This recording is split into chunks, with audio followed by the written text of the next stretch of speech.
Olá, sejam todos bem-vindos a mais um vídeo aqui do meu canal. Eu sou a Bruna Mello. Muito obrigado pela sua parceria, pela sua presença assistindo os vídeos, comentando, deixando os recados, para que a gente possa sempre contribuir com a educação e com o futuro do trabalho a partir de assuntos emergentes que são importantes que a gente discuta. Então, muito obrigada pela participação de todos vocês. E nesse vídeo de hoje eu vou falar sobre processo de aprendizagem, dando uma ênfase para a aprendizagem ativa, que é um assunto que eu já venho discutindo em outros vídeos sobre outras perspectivas e um assunto que está super em alta no mercado, tem se discutido muito sobre a aprendizagem diferenciada, sobre uma aprendizagem ativa, sobre diferentes aspectos, avaliando muitas nuances, prós e contras de como fazer, como aplicar, as questões da tecnologia interferindo, ajudando de forma positiva ou negativa nesse processo. Então eu gostaria de conversar não apenas especificamente sobre o processo de aprendizado, mas em algumas construções e alguns aspectos que são relevantes, que a gente entenda aí que estão relacionados a esse processo ativo e o porquê dessa relevância de dar ênfase, então, para um processo de aprendizagem que leve em consideração essa proposta ativa de ensino, certo? E para vocês que assistirem o vídeo aí até o final, eu vou estar disponibilizando um link para vocês receberem um mapa conceitual, um mapa mental desse conteúdo que eu vou falar aqui hoje, mapa desenhadinho, ligando os assuntos aí mais importantes, as conexões, os assuntos mais importantes que eu estou abordando aqui hoje com vocês. E além disso, também vou passar uma lista de algumas dicas de leitura para quem tiver interesse em se aprofundar em alguns dos pontos aí que eu vou estar abordando no vídeo. Também vou deixar isso para você. Então você entra nesse link, se cadastra lá e eu vou mandar esses dois materiais para vocês em primeira mão, certo? Então vamos lá, vamos falar um pouquinho sobre o processo de aprendizado de forma geral e por que essa questão do ativo, enfim, qual é o ponto principal disso, né?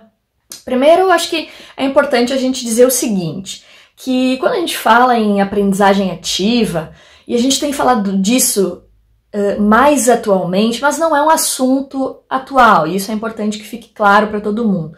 O ensino ativo, um aprendizado onde o aluno é mais protagonista, isso vem sendo enfatizado por autores da educação há bastante tempo, não é algo novo, né? Anos 70, antes aí a gente já tem autores importantes da área da educação que já falavam da importância desse aprendizado. Inclusive, né, se fala muito, e é importante que a gente ressalte isso, que desde que a gente começa a aprender na nossa vida, o nosso aprendizado é um aprendizado ativo. O que é esse aprendizado ativo quando a gente nasce e se desenvolve? A gente precisa testar as coisas, fazer as coisas para que a gente aprenda. Quando a gente começa a aprender a caminhar, né, a gente não tem uma teoria, não tem um livro ali que nos ensina como fazer, a gente pega pela tentativa, pelo instinto e a gente vai tentando caminhar e num determinado momento a gente aprende e estamos caminhando. Então, desde pequenos, muitos autores que defendem essa linha já há bastante tempo, reforçam, batem nessa tecla de que o nosso aprendizado é ativo desde sempre. Mas que muitos fatores, e daí outros vários autores contribuem nesse sentido, que muitos fatores contribuem para que a gente, ao longo do tempo, comece a transformar um pouco esse aprendizado ativo, essa aprendizagem ativa, em um processo menos ativo, com menor criatividade, mais ou menos indutivo ou dedutivo, né? E no sentido assim, de que eu também já falei isso em alguns vídeos aqui, né, anteriores, de que ambientes que deveriam estimular muito esse tipo de aprendizagem, essa autonomia do aluno, autonomia das pessoas para fazerem as coisas, os dois ambientes que deveriam ser mais construtores nesse sentido são aqueles que mais acabam tolhindo a nossa criatividade por questões culturais, por questões da forma como estão construídos, que é o ambiente escolar e o ambiente de trabalho, né? A gente começa a ser tolhido das nossas capacidades ativas de pensar criativamente, de construir por nós mesmos e vamos seguindo as regras, seguindo as métricas de como as coisas precisam funcionar e a gente vai se encaixando nesses padrões e aí o nosso aprendizado acaba sendo menos ativo. Isso acaba sendo um processo que é muito padrão, a gente está muito acostumado, mas pensando em educação do futuro, em trabalho do futuro, a gente tem que começar a mudar um pouco esse mindset e começar a olhar a sala de aula e trabalho, também equipes, lideranças, começar a olhar para esse processo de aprendizado de uma forma um pouco diferente, onde a gente possa trazer de novo essa questão da aprendizagem ativa de uma forma mais pujante, mais significativa. E eu sempre bato aqui, né, na tecla de que a gente não tá falando só de sala de aula. A educação, ela também, quando eu falo aqui, a gente está falando de uma educação corporativa, a educação que se alinha com os propósitos das empresas, que eu trabalho na área de negócios, atendo empresas para construírem modelos de gestão da inovação, treinamentos para métodos ativos dentro das equipes. Então é muito importante que as lideranças, que as gestões também estimulem dentro de uma educação corporativa essa ideia de uma aprendizagem ativa, de um intraempreendedorismo que empodere as pessoas, torne elas suas ideias mais importantes, mais oportunas, para contribuir com uma criação de valor mais conjunta dentro de todos esses ambientes aí que a gente circula tanto tempo ao longo de toda a nossa vida, né? Então, acho que esse é um ponto principal, inicial, que é um ponto crítico, que muitos autores discorrem de forma mais positiva, mais negativa. Eu, como do ponto de vista de pesquisadora, do ponto de vista de ciência, é importante que eu traga para vocês isso e fale que existe sim essa discussão no meio científico de como se apropriar, de como ver essa questão da aprendizagem ativa sobre questões positivas e negativas na qual ela está relacionada, né? Então, assim, é importante a gente entender isso. Primeiramente, que a gente aprende de forma ativa desde o início. Mas a gente aprende ao longo do tempo em dois formatos também que são importantes. Primeiro, a gente aprende a partir de situações concretas, né? A gente tem as situações concretas, a gente amplia a nossa visão sobre essas situações concretas, tiramos as nossas próprias conclusões, generalizamos e criamos novos conceitos, novas abordagens a partir da nossa perspectiva. A gente cria novas perspectivas, novas verdades, novas ideias e desenvolvemos um novo conhecimento, uma nova abordagem. Esse é um método de um processo indutivo de aprendizado. E, por outro lado, também a gente aprende a partir de ideias, a partir de teorias que existem, que elas estão ali formadas, prontas. A gente pega essas ideias, essas teorias e as aplica para simplesmente testar a sua viabilidade, para confirmar a sua aderência num determinado case, numa determinada situação de vida. Esse é um método, é um processo dedutivo. A diferença básica entre as duas é que no método indutivo a gente está criando conhecimento em alguma instância, a gente está construindo algo novo. E no método dedutivo a gente não cria conhecimento, a gente só replica aquilo que já foi feito, aquilo que está sendo feito, né?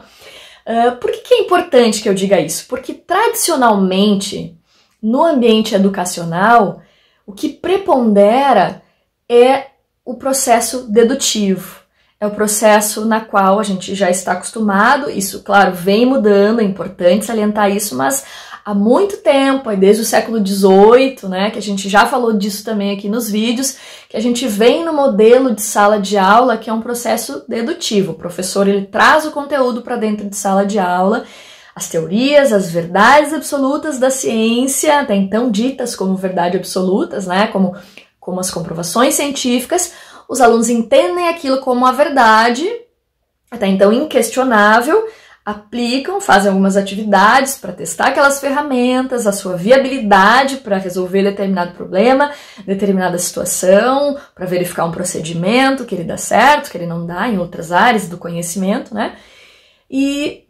a partir disso está criado ali a concepção de um processo dedutivo. Testei algo que o professor trouxe como já existente, testamos, aplicamos, e era isso. Durante muito tempo no ensino, e aí isso ainda prepondera muito na nossa educação, é assim que acontece, né? As coisas vêm prontas, a gente as interpreta, entende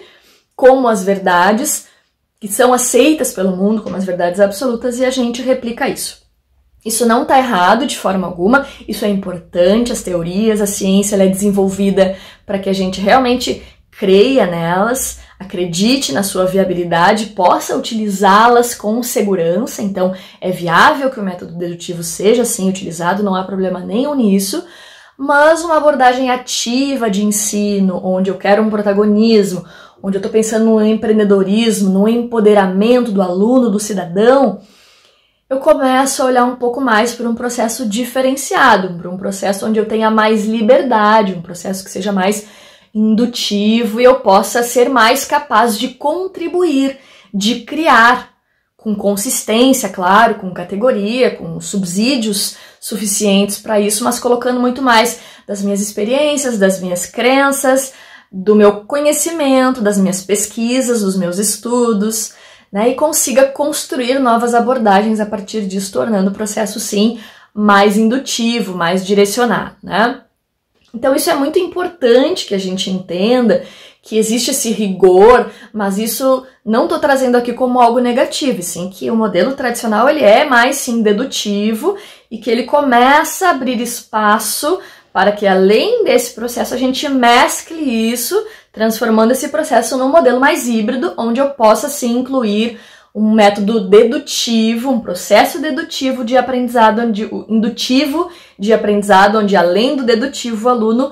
tenha o processo indutivo e comece a criar mais, a exercer mais a sua criatividade, a colocar mais o seu ponto de vista e ajudar a criar novos sentidos para as coisas, novas abordagens e, por que não, do ponto de vista científico, novos conhecimentos, novas abordagens, novas teorias, novas ideias aí mais para frente que podem ser construídas, que é importante, extremamente importante isso para a ciência, né?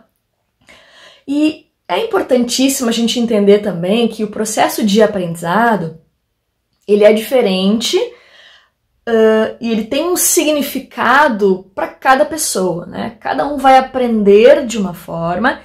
e vai aprender aquilo que é mais significativo para a sua vida,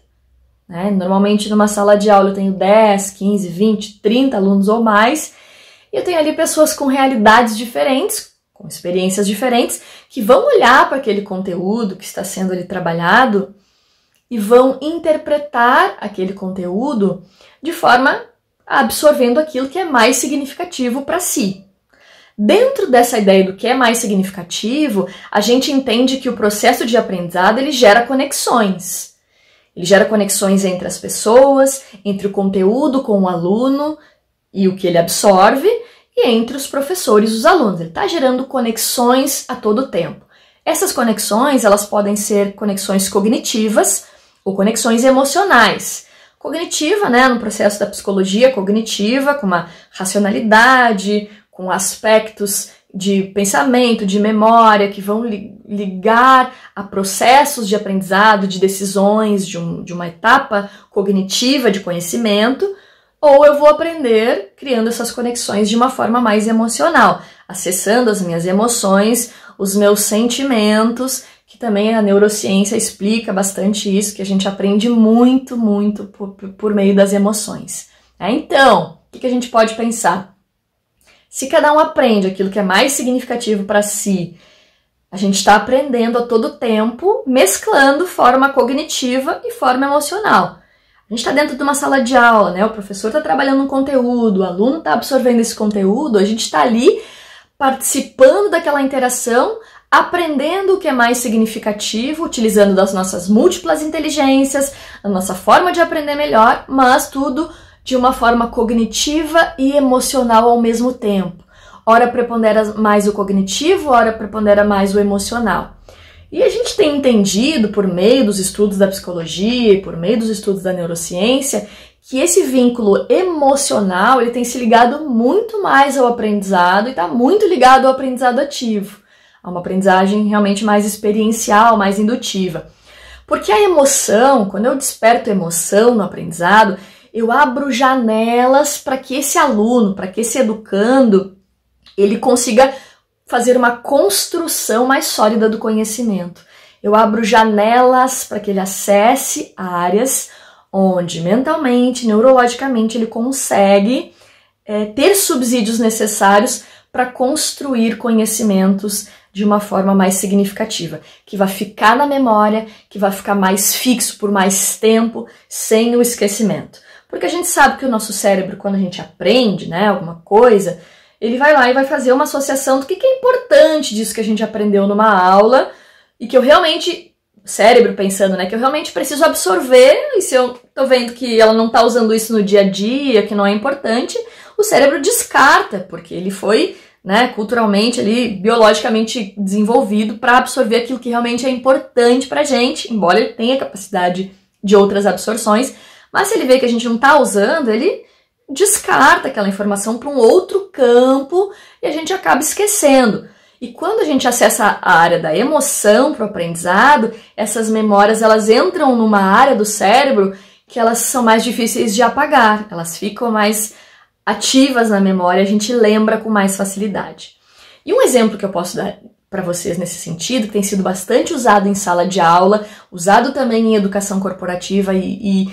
não só agora, né, que a gente está falando nisso, mas tem sido usado por algumas áreas aí há bastante tempo, sem usar esse nome, mas já vem sendo aplicado, é o storytelling. A técnica de contar boas histórias, utilizando técnicas dos atos, das jornadas do herói e outras técnicas, são formas de contar histórias para as pessoas, contar histórias dentro de um processo de aprendizado, dentro de uma sala de aula, dentro de um treinamento organizacional, onde eu consiga engajar as pessoas a partir de histórias bem contadas, com todas as etapas que uma boa história precisa para realmente envolver as emoções das pessoas de forma que elas não vão esquecer daquilo que elas ouviram de forma alguma. A área de vendas faz muito isso, palestras fazem muito isso, normalmente ligadas também a vendas, a produtos, a negociações, geram vínculos com a plateia de forma que as pessoas se conectem emocionalmente com essas pessoas, com essas histórias e se sintam parte delas, se engajem de verdade para comprar, para se engajar com um produto, com um serviço, com uma marca de uma forma mais profícua. E isso, né, as grandes marcas têm tido grandes resultados a partir da contação de boas histórias. E a gente tem colocado isso dentro de sala de aula, eu já aplico há alguns anos, dentro dos meus processos de ensino de sala de aula, embutido, né, ali dentro dos processos das aulas, dos conteúdos, processos de storytelling que reforçam histórias bem contadas, com etapas que geram vínculos emocionais, que geram engajamento dos alunos, para que isso se torne mais memorável. Então, isso é uma dica também importante, estudar storytelling, reforçar o storytelling, para educação corporativa, treinamento e para sala de aula, porque as pessoas aprendem, a neurociência está batendo muito nisso, está nos explicando isso de uma forma muito inteligente e interessante, que as pessoas aprendem bastante, muito pelo emocional, e a aprendizagem ativa, ela está muito ligada ao emocional também, conseguir fazer esse vínculo emocional na interação das pessoas, na interação, engajamento com o conteúdo, isso é bem relevante, é importante que a gente entenda, né? E essa aprendizagem ativa, ela aumenta muito a flexibilidade cognitiva do aluno também. O que é essa flexibilidade cognitiva, né? É ele conseguir interpretar as alternativas, ver os melhores caminhos, como ele aprende melhor, como que ele se sente mais confortável nesse processo de aprendizado, como que ele se adapta melhor a situações que ele não conhece. Então, o aprendizado ativo, ele torna o aluno mais flexível no ponto de tomada de decisão sobre como ele aprende melhor. E isso tira aquela rigidez do processo de ensino, supera aquela ideia mental rígida de um processo mais arcaico, mais fechado, mais cartesiano, que é o que a gente precisa para a educação do futuro, para o ensino do futuro e para essa nova mentalidade da educação. Então, para a gente começar a mudar o mindset da educação, pensar numa educação mais disruptiva, mais inovadora, é uma mentalidade de crescimento, ground mindset, que eu já falei nos vídeos aqui também, que é pensar sem tanta rigidez, sem tanto medo, se permitir mais. E a aprendizagem ativa, ela torna o aluno mais flexível, ele consegue arriscar mais, ele se torna mais flexível nesse sentido porque ele desenvolve habilidades e competências dentro do ambiente de sala de aula que permitem com que ele mesmo perceba que ele tem essa flexibilidade. E isso exatamente porque a aprendizagem ativa, ela precisa, a priori, gerar uma aprendizagem mais reflexiva. Eu tenho que ser um aluno reflexivo a partir de uma abordagem de método ativo bem executado. O que é um aluno que tem uma aprendizagem reflexiva? Ele consegue perceber o que ele está aprendendo.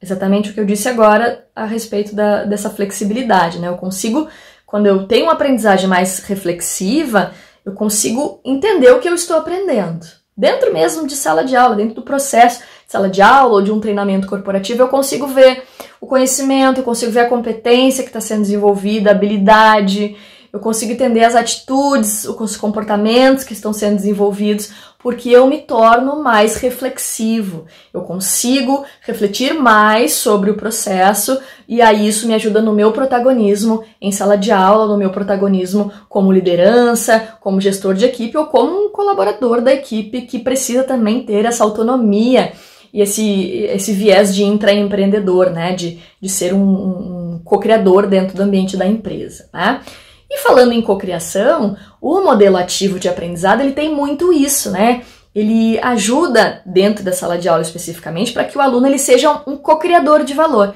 O que é esse co-criador? O serviço principal de uma instituição de ensino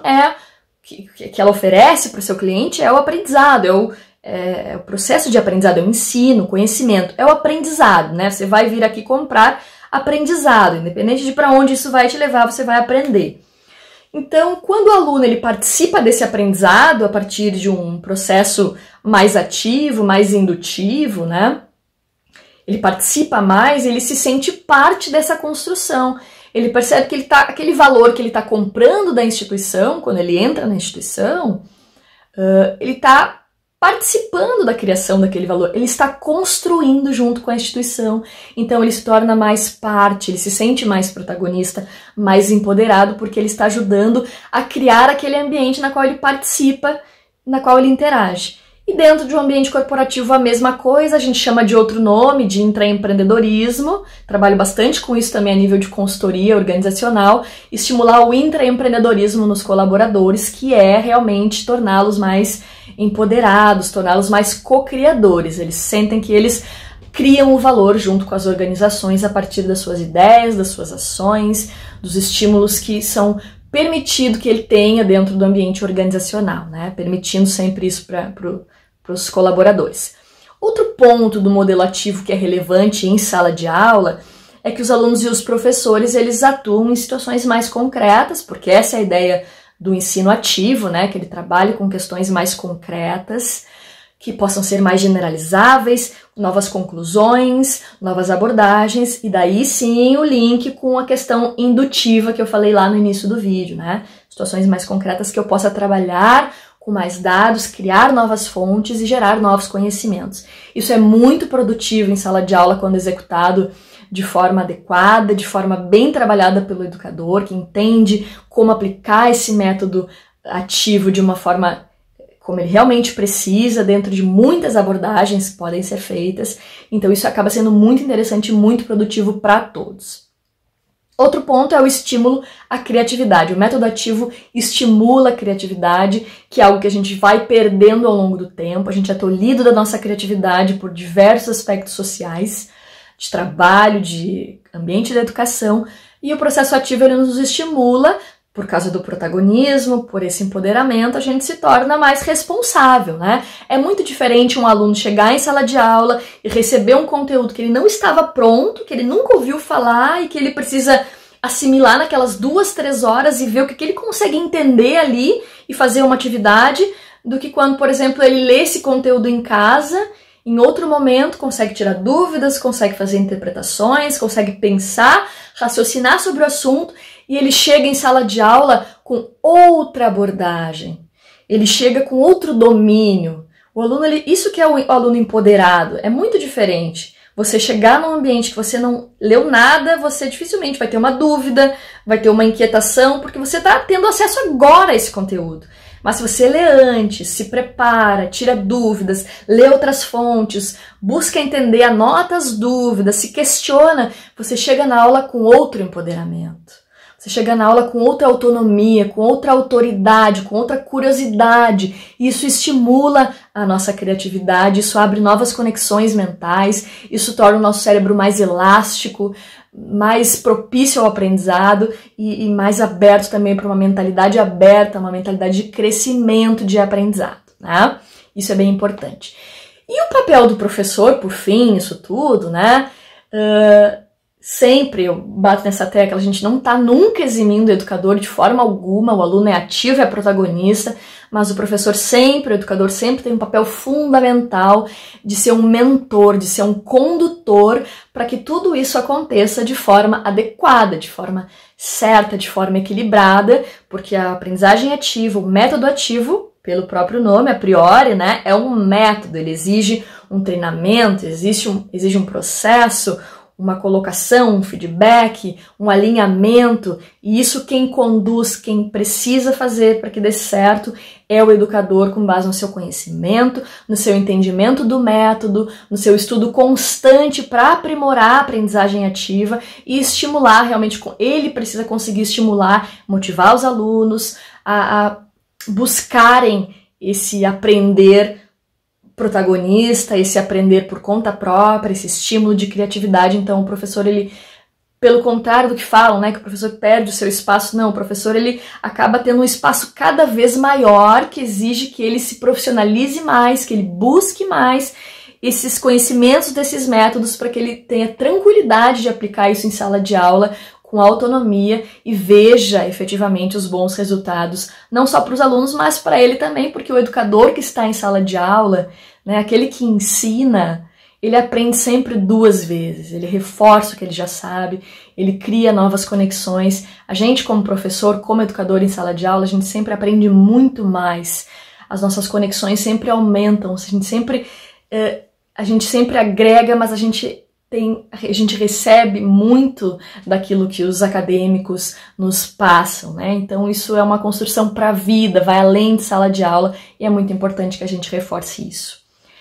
Certo, gente? Era isso que eu queria passar nesse vídeo de hoje, trabalhar um pouquinho. Eu falei que ia ser amplo, né? Que eu não ia focar apenas no processo de aprendizado, mas pincelei alguns aspectos aí que eu acho que são importantes que a gente reflita,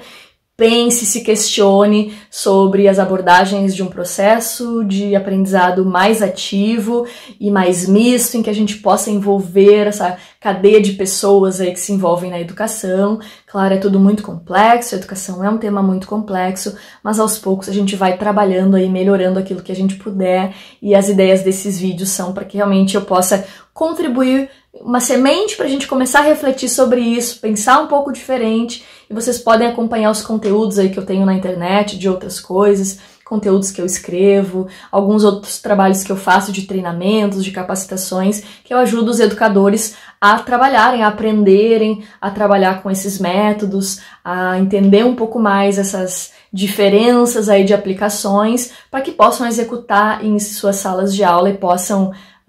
se ajudar, né, a se tornarem educadores melhores, mais empoderados também, mais com domínio desses métodos e possam auxiliar sobremaneira os seus alunos a serem mais protagonistas, certo? Tô deixando aqui um link para vocês, para que vocês, quem quiser, né, entra nesse link, se cadastra para receber um mapinha mental disso que eu falei aqui hoje e umas dicas aí de leituras com assuntos relacionados ao que eu abordei também aqui no vídeo, certo? Curtam o vídeo, deem esse apoio para que a gente possa aumentar a visualização e a replicação desse conteúdo pela internet e se inscrevam no canal, isso é muito importante para que também a gente possa fazer com que isso tenha uma repercussão maior e outras pessoas possam acessar esse conhecimento. Se você gostou, se você curtiu, clica no sininho também para receber as notificações sempre em primeira mão, certo? Fiquem bem, até o nosso próximo vídeo. Tchau, tchau!